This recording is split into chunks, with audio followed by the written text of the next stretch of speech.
समाचार के साथ मैं प्रीति। खबरों में सबसे पहले बात करते हैं सपा के राष्ट्रीय अध्यक्ष व नेता प्रतिपक्ष अखिलेश यादव के जनपद आगमन की। समाजवादी पार्टी के राष्ट्रीय अध्यक्ष युवा नेता प्रतिपक्ष अखिलेश यादव 27 अप्रैल के दिन जनपद पहुंचे। यहां उन्होंने सबसे पहले एक शादी समारोह में शिरकत की, जिसके बाद होटल CRM पर पहुंचे, मीडिया से भी रूबरू हुए और उन्होंने क्या कुछ बताया है, आइए आपको भी दिखाते हैं। नगर के एक निजी मैरिज हॉल में एक शादी में शामिल होने के लिए समाजवादी पार्टी के राष्ट्रीय अध्यक्ष उत्तर प्रदेश विधानसभा नेता प्रतिपक्ष अखिलेश यादव ने अपना प्रोग्राम पहले से ही प्रस्तावित कर दिया था। अपने तय समय पर वे अपने काफिले के साथ यहां कार्यक्रम में शिरकत करने पहुंचे, जहां उनका स्वागत सम्मान किया गया। यहां उन्होंने सबसे पहले वर वधू को आशीर्वाद दिया, जिसके बाद वे मीडिया से मुखातिब हुए। मीडिया द्वारा पूछे गए सवालों का उन्होंने बेबाकी से जवाब दिया। पत्रकारों द्वारा आजम खान को लेकर पूछे गए सवाल का जवाब देते हुए उन्होंने कहा कि समाजवादी पार्टी उनके साथ है। समाजवादी पार्टी ने पहले दिन से उनके साथ खड़े होकर जो न्याय मिल सकता था वह दिया है और उनसे यह पूछना चाहिए कि जब बीजेपी मुकदमा लगा रही थी, कांग्रेस मुकदमा लगा रही थी, तब वो नेता कहाँ थे?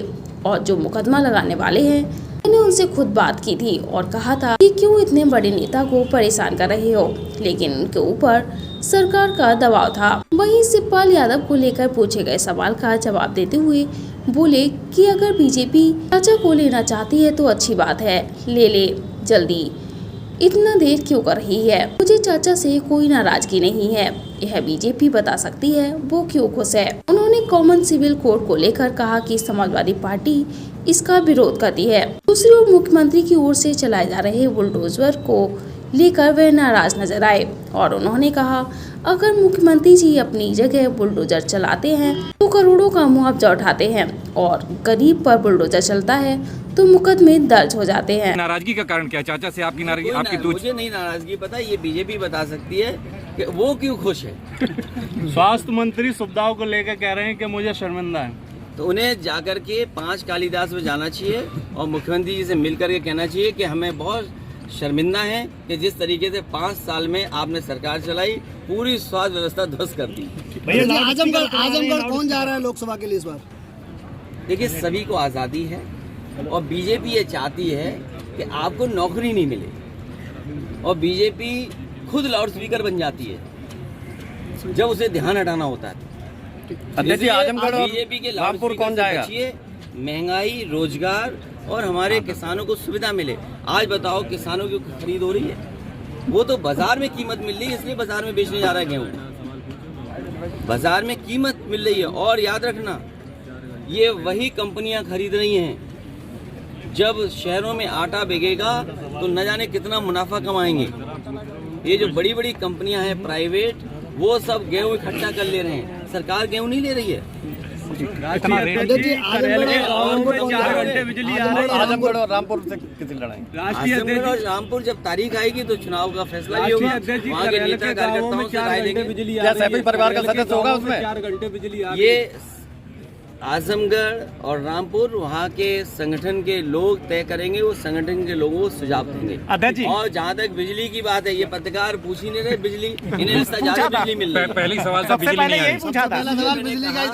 नहीं आई। बिजली और मुकदमे दर्ज हो रहे हैं। और सुनिए, टारगेट दिया हुआ है कि इतने लोगों पे FIR दर्ज करिए। पार्टी इसका विरोध करती है। आज जरूरत है कि आप जैसे लोग, आप नौजवान हैं, क्या वेतन मिल रहा है आपको? एक मोबाइल ले लिया, उससे आप कम से कम थोड़ा बहुत खबर दे रहे हो, या हो सकता है किसी चैनल में आप काम कर रहे हो, क्या वेतन है आपका? कोविड के बहाने आपका वेतन कट गया, आपको इस महंगाई में क्या वेतन मिल रहा है? या नौजवान को क्या नौकरी मिल रही है, रोजगार मिल रहे हैं? सवाल ये है कि महंगाई पर कंट्रोल होगा कि नहीं होगा।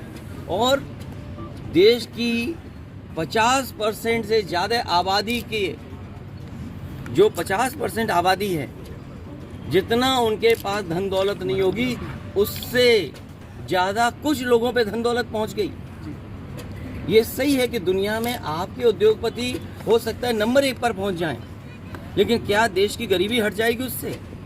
एक व्यक्ति के पैसे हो जाने पर क्या सबकी गरीबी हट जाएगी? तो सवाल ये है कि आज लोगों के पास उनके जीवन यापन के लिए, उनके जीवन को बेहतर बनाने के लिए क्या उनकी जेब में पैसा है? अच्छा, एक बिजली समस्या, बिजली संकट एक बहुत बड़ी समस्या के तौर पे अभी प्रदेश में देखा जा रहा है। बिजली की और शादी के कार्यक्रम में मुझे शामिल होने का मौका मिला। जब ऐसे कार्यक्रम में आते हैं तो कई परिचय यहाँ पर एक साथ हो जाते हैं। जहाँ परिवार से मिलने का मौका मिलता है, वहीं पार्टी से जुड़े हुए लोगों से भी एक परिचय होता है, मिलने का मौका मिलता है। जहाँ तक सवाल सरकार का है, सरकार गरीबों का और खासकर जात देख करके और धर्म देख करके बुलडोजर लेकर के घूम रही है। अगर सरकारी बुलडोजर ले लेगी और सरकार नियमों को नहीं मानेगी, अगर किसी का स्टे है उस पर भी बुलडोजर, अगर वोट नहीं दिया है तो उस पर बुलडोजर। और सरकार का जो काम होना चाहिए, जब मैं शादी में शामिल होने आया हूँ उसी समय खबर मिली है प्रयागराज में गोली चली है, हत्या हो गई है लोगों की। बांदा में फांसी लगा करके भारतीय जनता पार्टी की उनकी नेता ने फांसी लगा ली और कानून व्यवस्था पर पूरी की पूरी सरकार फेल हो चुकी है।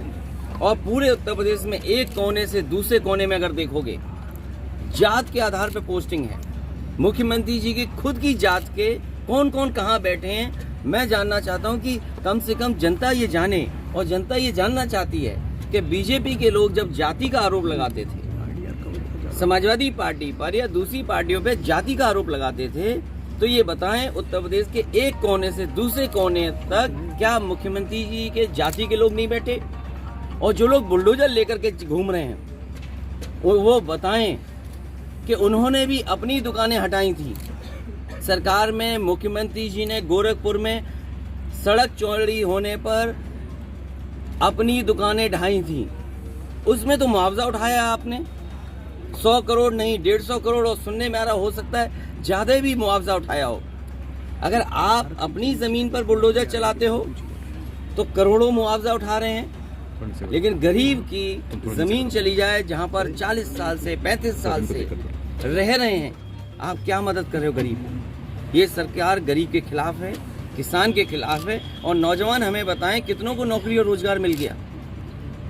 यूनिफॉर्म समाजवादियों का बनाया हुआ बिजली का कारखाना मैनपुरी के बगल में और एटा से पहले लगा है।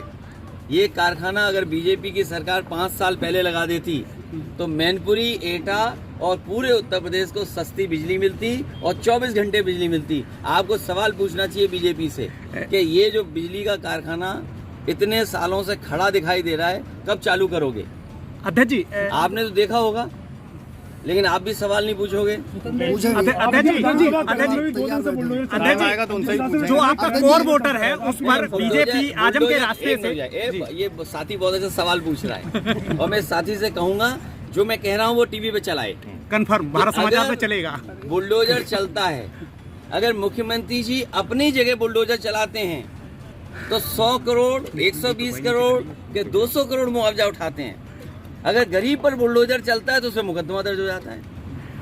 मुझे ये बताओ कि अगर मुख्यमंत्री जी खुद अपनी दुकानों पर बुलडोजर चलाएं तो 100 करोड़ 150 करोड़ 200 करोड़ उठा रहे हैं मुआवजा, और आपके घर पे अगर बुलडोजर चला जाए तो हो सकता है जेल हो जाए आपको। नहीं चलाओगे? आपका सुरक्षित जो कोर वोटर 12% है उस पर आजम खां के रास्ते से पता है जी, ये कुछ नहीं पता है जी। ये बहुजन समाज पार्टी ने वोट दे दिया बीजेपी को। अब इंतजार इस बात का है कि भारतीय जनता पार्टी क्या मायावती जी को राष्ट्रपति बनाएंगे कि नहीं बनाएंगे। आजम खान दूरी बनाते हैं बाकी की पार्टी के लोगों को। समाजवादी पार्टी उनके साथ है। समाजवादी पार्टी ने पहले दिन से उनके साथ खड़े होकर के जो न्याय मिल सकता है वो न्याय दिया है। आज जो सवाल पूछ रहे हैं उनसे ये पूछना चाहिए, जब बीजेपी मुकदमा लगा रही थी, कांग्रेस मुकदमा लगा रही थी, वो नेता कहाँ थे? बीजेपी के बड़े नेता कहाँ थे? कांग्रेस के बड़े नेता कहाँ थे? और जो मुकदमा लगाने वाले हैं उन लोगों के बीच आज बोलने वाले क्यों नहीं गए थे? बावजूद आजम खान लगा रहे थे, जो मुकदमा लगा रहे थे, उनसे मैंने खुद व्यक्तिगत बात की थी मैंने कहा क्यों इतने बड़े नेता को आप परेशान कर रहे हो, लेकिन उनके ऊपर इतना दबाव था सरकार का जिसकी आप कल्पना नहीं कर सकते हैं। जो आज सवाल जवाब पूछ रहे हैं उनसे कहना चाहिए कि जिस समय मुकदमे लगाए जा रहे थे वो लोग कहाँ थे। क्या आप आजम खान